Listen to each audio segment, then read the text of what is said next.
Hello everyone, in this video I'm going to walk you through how to connect Wi-Fi on Android. The first thing you do is open up your settings, tap on it, and then you see under connections, tap on connections.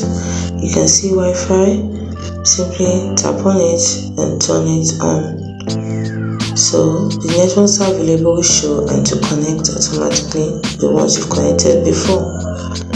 That is how to connect Wi-Fi on Android. You can also use this method by scanning the QR code by tapping on this at the top here. To obtain the QR code, and once you find the QR code, you take a picture of it, we scan it for you and connect it. You can also get QR code from your photos by tapping on photos. You already have the QR code, and to find and scan it too. It's as simple as that.